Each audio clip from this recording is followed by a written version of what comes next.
Jesus aos seus discípulos: este é o meu mandamento, amai-vos uns aos outros assim como eu vos amei. Ninguém tem amor maior do que aquele que dá a sua vida pelos amigos. Vós sois meus amigos se fizerdes o que eu vos mando. Já não vos chamo servos, pois o servo não sabe o que faz o seu senhor. Eu vos chamo-vos de amigos, porque vos dei a conhecer tudo o que ouvi de meu Pai. Não fostes vós que me escolhestes, mas fui eu que vos escolhi e vos designei para irdes e para que produzais fruto, e o vosso fruto permaneça. O que então pedirdes ao Pai em meu nome, Ele vos concederá. Isso é o que vos ordeno: amai-vos uns aos outros. Palavra da salvação. Glória a vós, Senhor.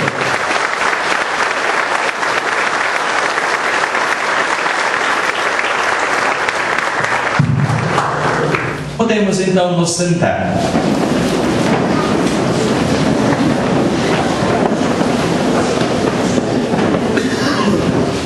Então, gente, desde o dia 13 de abril, tiveram todas as sextas-feiras aqui uma pregações sobre o Espírito Santo, né? Lembrem, no primeiro encontro, no dia 13, foi o Eu Digo Sim ao Espírito Santo. O segundo encontro foi no dia 20, o Espírito Santo ajuda-nos a dar o perdão para sermos curados de todas as feridas.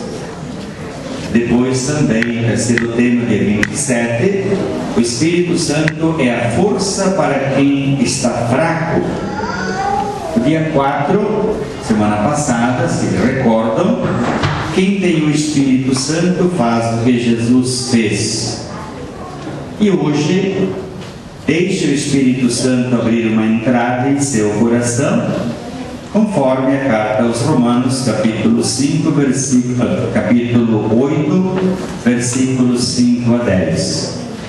Então nós vamos ver primeiramente, quem tem a Bíblia pode até abrir, né? Vamos olhar o que na verdade nós encontramos, né? Desculpe quando eu venho aqui eu faço um pouco mais sobre a Bíblia, né? E é o que talvez nos falte um pouco. Uma pregação, um ensino à luz da Bíblia. Os nossos irmãos separados de outras religiões, eles têm toda semana um ensino bíblico. Quando eu saio por aí, ainda ontem à noite, ainda quando eu voltava aqui da comunidade Imaculada da Murta, né? Assim, ao longo daquela parte mais populosa, seja à esquerda ou à direita, a gente via várias pessoas, inclusive naquela rua da comunidade onde eles se reúnem, vários carros e pessoas reunidas, e gente nova, inclusive, com a Bíblia na mão. Ou seja, voltaram do culto, da celebração, do ensino, da doutrina que eles dizem, né? Então nós também podemos fazer, à luz desses textos, desses temas, exatamente isso. Vejam vocês, para quem não tem a Bíblia, vou ler para vocês, o que diz aqui? Diz assim, Romanos 8, 5 a 10. Com efeito, os que vivem segundo a carne desejam as coisas da carne, e os que vivem segundo o Espírito, as coisas que são do Espírito. De fato, o desejo da carne é a morte, ao passo que o desejo do Espírito é a vida e a paz. Uma vez que o desejo da carne é inimigo de Deus, pois ele não se submete à lei de Deus e nem o pode, pois os que estão na carne não podem agradar a Deus. Vós não estáis na carne, mas no Espírito, se é verdade que o Espírito de Deus habita em vós, pois quem não tem o Espírito de Cristo não pertence a Ele. Se porém Cristo está em vós, o corpo está morto pelo pecado, mas o Espírito é vida pela justiça. Então, gente, nós devemos agradecer a Deus por nós termos tido assim Paulo como grande evangelizador, não só porque pregou, não sei o que lá, mas porque conseguiu trazer para nós exatamente a palavra de Deus, diríamos, própria para o nosso corpo, para o nosso ser, para esse vivente, né? Como diz o gaúcho, esse vivente. E nós somos produto de corpo, mente, braços, pernas, tudo. E de repente Paulo diz assim, olha, existe perfeita combinação, existe perfeita possibilidade de você com este corpo ser uma pessoa espiritual. E de você com essa espiritualidade também saber usar corretamente o seu corpo. No fundo, em parte é isso, né? Numa das reflexões que eu procurei fazer assim, né, hoje, pensei comigo, né, como há o contraste entre espírito e carne, né?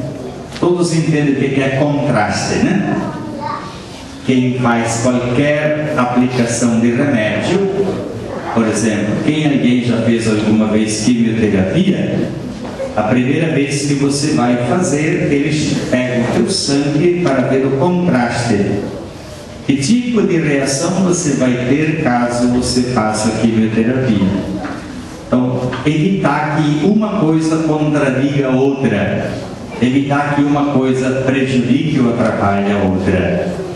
Então, Paulo está dizendo para nós que existe um contraste. Não é que um é contra o outro, mas um é diferente do outro. Um age de uma forma diferente do outro. Se um pensa uma coisa, às vezes o corpo faz outra coisa. Aliás, é o que diz Paulo numa outra passagem, né? Desejo o bem que quero e faço o mal que não quero. Interessante isso, né? A gente vem aqui com toda a disposição possível, né? De repente a gente pega o carro, vai até o outro lado da cidade pensando, eu vou lá tranquilo, né? E aí alguém ultrapassa você, dá uma fechada, você já fica esquentado e xinga e não sei o que lá, né? Não só no trânsito, mas qualquer coisa. Durante o dia nós podemos perfeitamente ser surpreendidos com atitudes que às vezes pensa assim, mas como pode isso? Tu teve um agir bestial, tu diz, né? Jamais esperava isso de você. Mas garanto que no seu pensamento, no seu espírito, não existe diretamente essa vontade de fazer aquilo. Mas o teu corpo reage, você não tem capacidade imediata de conter as reações do seu corpo. Há pessoas, às vezes, podem ver que quando existem essas atitudes maldosas, né? E que repercutem na mídia, na sociedade, então está se encontrando, ultimamente não tenho visto mais tanto, né? Mas está se encontrando muita justificativa que o cara vai dizer, eu estava possuído do espírito, né? Que nada possuído do espírito? É que ele não sabe dominar a carne, né? Não sabe dominar seus instintos. Tem nada de espírito, é a pessoa que tem que aprender, digamos, a dominar, a controlar, a contornar, a, digamos, quase que fazer com que haja um diálogo perfeito entre o que é a carne, o que é o seu ser e o que é o seu pensar, o seu agir e assim por diante. Então veja, espírito e carne representam para nós campos de força ou esferas de poder e competição. Representam campos de força, são forças, né? E estão em constante competição. Você tenta dominar a sua carne e de repente a tua carne te domina, né? O teu espírito. Tenta fazer uma coisa, a outra não. É isso, né? Vocês vão dizer, mas por que Deus quis isso? Ele quis para você, para de repente manifestar a glória de Deus. Ele quis que isso acontecesse em você, para você se conhecer melhor, para você se trabalhar melhor, para você perceber que a palavra de Deus, ela pode perfeitamente te ajudar. que a mística, a espiritualidade cristã, que a sua maneira de começar a olhar a vida podem te ajudar, e de repente esse contraste, essa competição, ela vai diminuindo e as duas coisas vão andar juntas, um equilíbrio perfeito e um sentir de que você conseguiu pelo Espírito purificar a sua mente, seu corpo, suas atitudes e assim por diante. Então veja, esse é um pouco um aspecto dessa nossa reflexão à luz de Paulo, né? Também nós encontramos Jesus falando para os discípulos no Getsemane. O que ele falou, Jesus, para os discípulos quando chegou lá? Eles estavam dormindo. O que Jesus falou para eles? O que ele falou? Nós vimos recentemente na Semana Santa, né? O que Jesus falou aos discípulos quando estavam eles dormindo? Vigiai e orai, porque o espírito está pronto, mas a carne é fraca. Vigiai e orai, o espírito está pronto. Ou seja, Jesus disse para ele: vocês vieram aqui para vigiar comigo, está tudo tranquilo, só que vocês estão cansados ou não conseguiram olhar a vossa presença e a minha presença aqui como algo necessário e importante, e vocês se deixaram dominar pelo cansaço, pela carne, pelo corpo e assim por diante. Talvez quando a gente começa a rezar o terço, fazer uma oração, uma leitura bíblica, uma meditação, né? A gente às vezes cai no sono, né? Quando éramos noviços aqui em Jaraguá do Sul, né? O nosso mestre de noviços, Dona Nélia, era um santo, Padre Aloysio Boing, né? Morreu com cara de santo, com ar de santo. Ele era uma pessoa muito boa, né? Então, todo dia de manhã, 6 horas da manhã, nós estávamos na capela e havia um momento de meditação. Líamos um texto da Palavra de Deus e ficávamos 15, 20 minutos em silêncio meditando.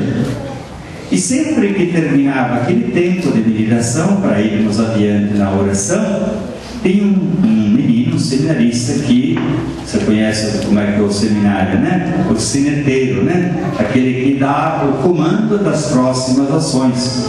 Então só sei dizer que, de repente, terminou um determinado dia, aquele momento de reflexão, tá? E o que era sineteiro simplesmente bateu, em vez de falar, ele bateu no banco assim. Aí o mestre estava lá no fundo e disse: entre. Ou seja, ele estava dormindo, né? Ele acordou com aquela batida. Até o nosso mestre, nosso espiritualizador, deixou com que a carne fosse mais forte do que o espírito, né? Então, só para dizer para vocês, como as duas são contrastes, né? Como a gente tem dificuldade de realmente dominar isso. E a gente vai sentir-se cheio do Espírito somente na medida que nós conseguimos superar um pouco a tendência, a fragilidade da carne, né? E assim, gente, tantos outros textos da Bíblia falam desse contraste. A Bíblia é sábia, né? Ela fala da pessoa humana, da contradição que existe nela, mas também do desejo de Deus em fortalecer essa pessoa em sua contradição, aonde que você chega realmente à perfeição em Cristo pela ação do Espírito Santo. Você pode chegar à perfeição, mesmo que demore muito tempo. Não desanime, você pode chegar à perfeição. E o mesmo padre, né, poderia ser bem mais perfeito, mas ainda não consegui, né? Talvez a minha carne era muito forte e talvez não alimentei bastante meu espírito. Então também tem essa, né? Uma maneira de a gente superar é tentar dominar a carne e alimentar mais o espírito. Dominamos a carne não só fazendo jejum, mas se nós alimentarmos mais o espírito com a oração, a leitura da palavra, o diálogo, a meditação, a gente vai fortalecendo e aos poucos o espírito vai tomando conta da nossa carne, do nosso corpo, e aquelas tendências que até então a gente tinha, elas desaparecem por completo. A carne, o que é a carne aí, conforme Paulo? A carne descreve a pessoa terrena abandonada à capacidade individual sem a ajuda de ninguém. A carne é isso, né? é a tendência ou é a pessoa terrena, né, que vive acabou-se, não quer ajuda de ninguém, não quer ajuda de Deus. Toda pessoa de fé, ela vive a sua vida, mas tem sim o desejo da ajuda de Deus. Tem gente que recusa. Por isso, às vezes nós dizemos assim, tem gente que fez pacto com o diabo, né? Ou seja, eu não quero saber de Deus, só quero saber do demo, né? Ou seja, é a pessoa que, no caso, né, vive somente voltada a essas tendências humanas, em todos os sentidos. O Espírito já descreve o quê? Descreve a pessoa terrena, mas guiada pela força do Espírito vivificante de Jesus. Aqui então entra uma coisa importante, né? O Espírito que dá vida é o Espírito de Jesus em cada um de nós, não é o Espírito de Deus, é o Espírito de Jesus. Aquilo que Jesus tinha, nós temos condições de ter. A força que ele tinha, nós temos condições de ter. A capacidade de superar toda e qualquer tendência, nós temos graças a Cristo. Por isso Jesus, em relação às obras, ele chega a dizer: se vocês tiverem fé, serão capazes de fazer obras ainda maiores. Então já pensou? Você faz alguma coisa boa, o que você faz é graças ao Espírito de Cristo que está dentro de você. Como é que nós poderíamos exemplificar esse Espírito de Cristo?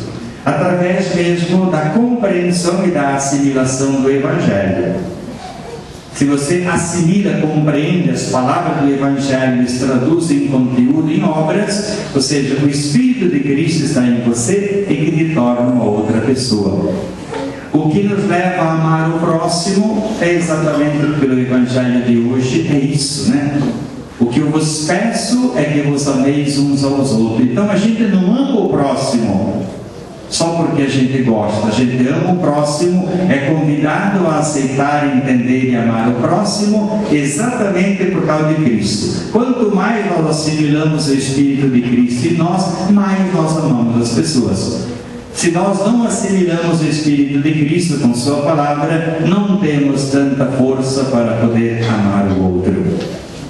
Quem tem dificuldade de perdoar, que se dane, que se estrepe, né? Quem pensa assim e age assim, lamentavelmente não está assimilando o Espírito vivificante de Cristo, que é traduzido, ou melhor, é uma tradução das palavras de tudo aquilo que Jesus fala no Evangelho, né? Amai os vossos inimigos, fazei bem que os perseguem e assim por diante.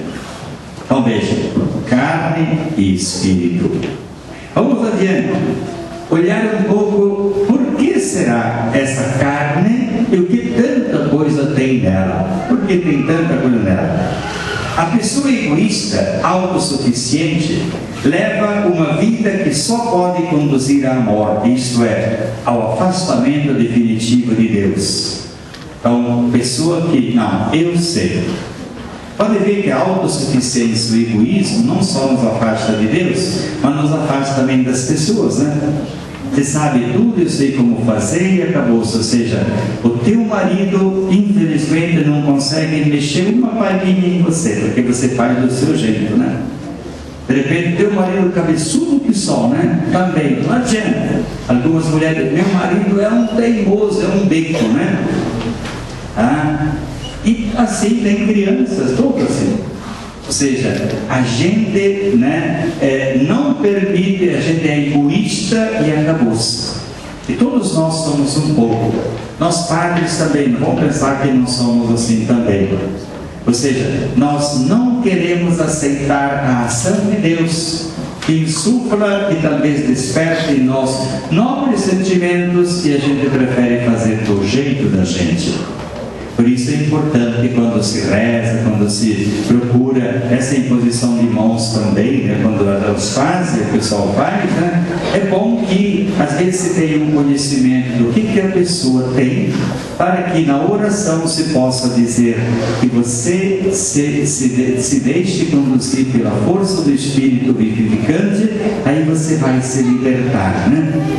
É um intermeio, é uma ajuda, e a pessoa que impõe as mãos, faz a oração, faz com que você tenha isso no seu pensamento, no seu agir, e aos poucos você se liberta de tantas coisas que estão na sua vida.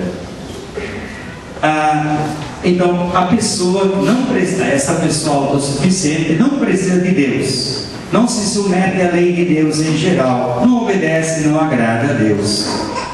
Por isso, olhando a lei de Deus, né, a pessoa se torna, intransigente, não quer aceitar a lei de Deus.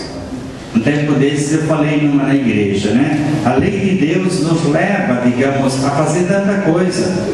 O criminoso, o assaltante não tem a lei de Deus. O que mata a pessoa não tem a lei de Deus no seu coração. Porque ele é egoísta, ele faz do jeito como ele quer. Então, ele sabe que a lei de Deus, a palavra de Deus, nos ajuda a superarmos as tendências da própria carne. Quem tem Gálatas 5 vai verificar, e vocês já conhecem muito bem esse texto, quais são os frutos da carne, né? Diz assim, olha, mas as obras da carne são manifestas: fornicação, impureza, libertinagem, idolatria, feitiçaria, ódio, rixas, ciúmes, ira, discussões, discórdia, divisões, invejas, bebedeiras, orgias e coisas semelhantes a esta, a respeito das quais eu vos previno, como já vos preveni. Os que praticam tais coisas não herdarão o reino de Deus. Isso são os frutos da carne, né? As obras da carne. Aquilo que cada um de nós tem mais ou menos. Alguns têm mais, outros têm menos, né? Quem se deixa dominar pela bebida, pela droga, pelo sexo, né? É dominado ou se deixa conduzir pelas obras da carne. E assim por diante, né? Isso produz. Não adianta a gente pensar às vezes de uma forma diferente. Tá aí. É o que estamos refletindo em parte sobre exatamente essas obras, diríamos, da carne, né?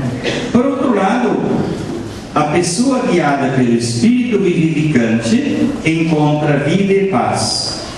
Paulo usa essas descrições do Espírito como Espírito de Deus, Espírito de Cristo, ou seja, para expressar a realidade multifacetada da experiência cristã, da participação divina. Então, no mesmo texto, vocês vão encontrar quais são as obras do Espírito, né? Já tens aí, pode ver. Mas, né? O fruto do Espírito é amor, alegria, paz, né?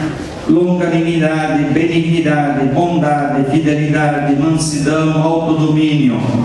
Contra essas coisas não existe lei, pois os que estão de Cristo Jesus crucificado, a carne com suas paixões e seus desejos, né? Então pode ver, se assim como as obras da carne são produzidas pela nossa carne, as obras do Espírito também são produzidas pelo nosso corpo, né? Você pode ser uma pessoa brava, isso e aquilo, mas também você pode se trabalhar com o tempo, né? Não vamos querer agora se mudar de uma hora para outra, é impossível.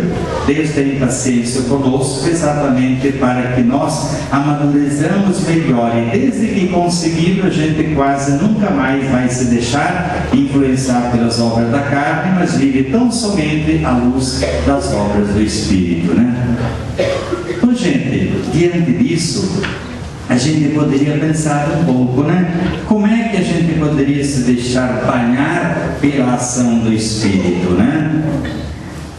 Cada um de nós tem que pensar isso, a cada dia, pensar, não que você agora vai começar a dizer, tudo é errado em mim, você vai se desesperar. Antigamente os santos, para castigar o corpo, as obras da carne, se siliciavam, né? Tinha santos que eram capazes de pegar um cinturão, empregar pregos, né? E colocar o cinturão ao redor do corpo, né? Saía sangue, dormiam como cisso, exatamente para tentar, com isso, né, dominar as obras da carne. A gente pode perfeitamente dominar todas as obras da carne a partir das obras do Espírito, né? Eu posso começar a dominar as obras da carne da minha língua, né? posso, né? Por isso, quem fala muito palavrão, comece a se conscientizar. Puxa, em vez de falar aquele palavrão, tem tanta outra coisa boa, né? Em vez de falar, burro, só mula e não sei o que lá, né? Vejam que na Bíblia chega a dizer, se você chamar o outro de, como é que é? Tolo, né? Já é réu do sinédrio, imagine só. Então, é só questão de trabalhar-se, e esse trabalho ele é produzido, ele é conseguido graças à ação, a esse banho do Espírito que está em você. Se você tem tendências excessivamente, você não consegue se dominar, não só no pensamento, mas também no corpo, não consegue conter as suas paixões. Opa, olhe um pouco isso, né? Deus não é contra a sua sexualidade. Você não vai agora querer se afastar da sua mulher porque isso é mal, não. Comece a se trabalhar junto quem é casado. Comece a trabalhar junto essa realidade tão bonita.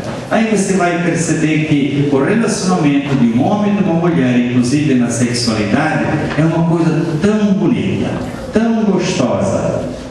Tão gostosa e prazerosa, mas não é egoísta, não é regada pelas obras da carne só. É regada pela carne, mas pelas obras do Espírito. Se você tem qualquer outra tendência, qualquer uma, talvez a dificuldade de você conviver com alguém, comece a olhar se você, nessa dificuldade, você não está sendo egoísta, não está aceitando o outro como ele é, aceitá-lo, e juntos é que você pode realmente estabelecer uma unidade e, consequentemente, viver uma vida totalmente diferente. Isso é um esforço humano, mas também ele acontece em nós pela oração. Por isso que nós rezamos, vinde Espírito Santo, enchei os corações dos vossos fiéis, né? Nós temos que pedir. Se nós não oramos para receber isso, e ao orar para receber, você também vai se conscientizar, se eu pedir isso, consequentemente eu vou procurar fazer um esforço a mais para exatamente me libertar dessa minha tendência. Deus faz a parte dele, o Espírito vivificante de Jesus faz a parte dele, mas se você não faz a sua parte, não adianta, né? Tudo isso, gente, existe não para nos escravizar, mas exatamente para nos libertar, alcançar a liberdade de espírito, né? Alcançar a vida plena, alcançar a serenidade, a paz, sentir a transcendência divina no nosso dia a dia, poder assim até manifestar isso nas pessoas. Quantas vezes, se você, digamos, vive isso em qualquer lugar que você vai, a pessoa percebe que você tem algo diferente em você, alguma coisa que leva. Eu percebo isso nas pessoas, e não são poucas as pessoas que a gente percebe exatamente esse banho do Espírito em sua carne, né? Em sua vida. E é um trabalho lento, é um trabalho de espiritualidade. Então, gente, agora silencie um pouco, pode baixar a sua cabeça, né? E vamos tentar fazer assim um momento, quem sabe, de cura, né? Se alguém quiser rezar também em voz alta, em língua.